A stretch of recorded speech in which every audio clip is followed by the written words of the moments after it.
Hey guys, welcome to our channel. আলোচনা বিজ্ঞানীদের কর্মজীবন।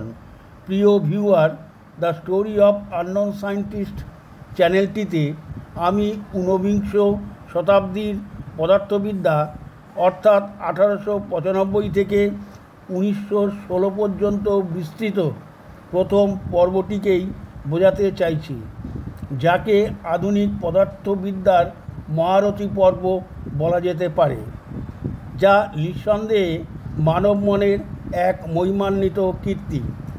এই পর্বে পদার্থবিদ্যায় বিপ্লব ঘটে যায়, যা ছিল প্রায় আচমকা। এই সমস্ত অপ্রত্যাশিত আবিষ্কারগুলির মধ্যে 1895 থেকে 1896 সালে এক্স রশ্মি, 1912 সালে কেলাস গঠন, 1932-এ নিউট্রন কণা, 1938-এ নিউক্লিয় বিদারণ, 1936 থেকে 1947-এর মধ্যে মেসনের আবিষ্কার। অপরদিকে তত্ত্বীয় সংশ্লেষণের মহান কীর্তিগুলি যথা প্ল্যাঙ্কের কোয়ান্টাম তত্ত্ব 1900 সালে, আইনস্টাইনের বিশেষ আপেক্ষিকতা 1905-এ ও সাধারণ আপেক্ষিকতার তত্ত্ব 1916 সালে, রাদারফোর্ড বোর এর পর পরমাণু তত্ত্ব, রাদারফোর্ড ও বোরের পরমাণু তত্ত্ব 1913-তে এবং 1925-এ নতুন কোয়ান্টাম তত্ত্ব।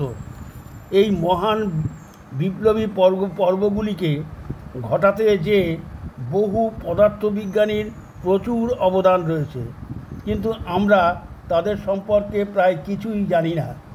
তাই আমার মনে হয়েছে যে এই সমস্ত বিজ্ঞানীদের সম্পর্কে সাধারণ মানুষকে তাদের কর্মজীবন সম্পর্কে জানানো অবশ্য কর্তব্য বলে মনে হয়।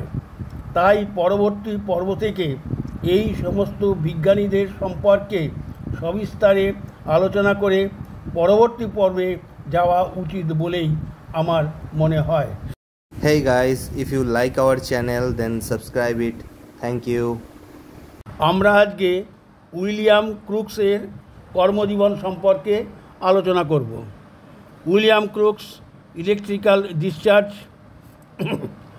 একজন রসায়ন ও পদার্থবিদ। 1832 খ্রিস্টাব্দে তার জন্ম হয়। 1919 খ্রিস্টাব্দে তিনি পরলোক গমন করেন। স্যার উইলিয়াম ক্রুক্স 17 জুন 1832 খ্রিস্টাব্দে লন্ডন শহরে জন্মগ্রহণ করেন।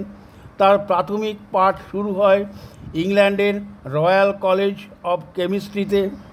তিনি স্পেকট্রোস্কোপি তথা বর্ণালী বীক্ষণের উপর বহু গবেষণা করে 1861 খ্রিস্টাব্দে বর্ণালী বীক্ষণের মাধ্যমে থ্যালিয়াম নামক এক মৌলিক পদার্থের আবিষ্কার করেন।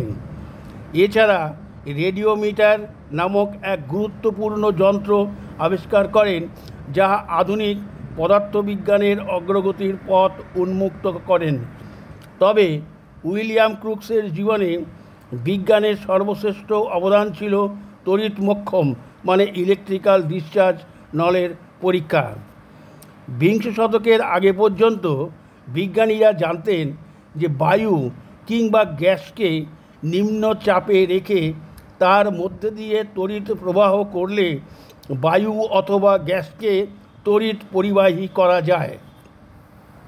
পরীক্ষা ক্ষেত্রে এও জানা গিয়েছিল যে বায়ুর চাপ যত কমিয়ে আনা যাবে ততই পরিবাহিতা বৃদ্ধি পাবে।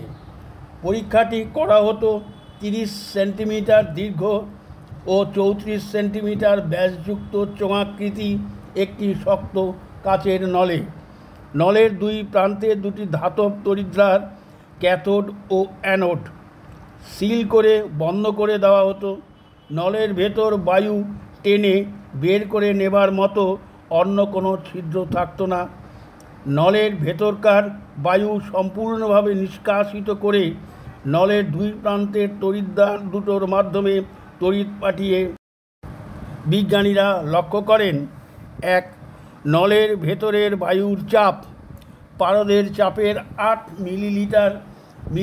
মিলিমিটার পারদের চাপের সমান হলে বেগুনি এবং নীল রঙের লম্বা স্ফুলিঙ্গ এক তড়িৎদ্বার থেকে অন্য তড়িৎদ্বারে ছুটছে। দ্বিতীয়ত, নলের ভেতরের বায়ুর চাপ 5 মিলিমিটার পারদের চাপের সমান যখন তড়িৎদ্বারের মধ্যবর্তী স্থানে এক প্রকার গোলাপি রঙের আলোক স্তম্ভ লক্ষিত হয়। তৃতীয়ত, নলের ভেতরের বায়ুর চাপ যখন 2 মিলিমিটার পারদের চাপের সমান করা হলো, ধনাত্মক স্তম্ভগুলির মাঝখানে একটা অন্ধকার অঞ্চল লক্ষ্য করা গেল। এটি মাইকেল ফ্যারাডে আবিষ্কার করেছিলেন, তাই এর নাম অনুসারে বিজ্ঞানীরা ফ্যারাডে কৃষ্ণাঞ্চল নাম দিলেন। এরপরও নলের মধ্যস্থ বায়ুর চাপ কমিয়ে বাড়িয়ে নানাভাবে পরীক্ষা করে তেমন বিশেষ কিছুই ঘটতে দেখা যায়নি। কিন্তু বিজ্ঞানী উইলিয়াম ক্রুকস তড়িৎদ্বার যুক্ত নলের বায়ু নিষ্কাশন করার জন্য বায়ু নিষ্কাশন পাম্প আবিষ্কার করেন, যে সেটি বায়ুর চাপের 10,000 ভাগের 1 ভাগে আনতে সক্ষম হয়েছিলেন। চতুর্থত, যার সাহায্যে ক্রুকস যখন নলের মধ্যস্থিত বায়ুর চাপ 0.1 মিলিমিটারে আনলেন, তখন দেখা গেল ধনাত্মক স্তম্ভ ভেঙে গিয়ে ছোট ছোট আলোর চাকতির সৃষ্টি হলো, আর তার সাথে ক্যাথোড পাত থেকে ঋণাত্মক রশ্মির বিচ্ছুরণ কিছুটা সরে যায় এবং আরও একটি কৃষ্ণাঞ্চল সৃষ্টি হয়। এই অঞ্চলটি উইলিয়াম ক্রুকস ডার্ক স্পেস নাম রাখা হয়েছে।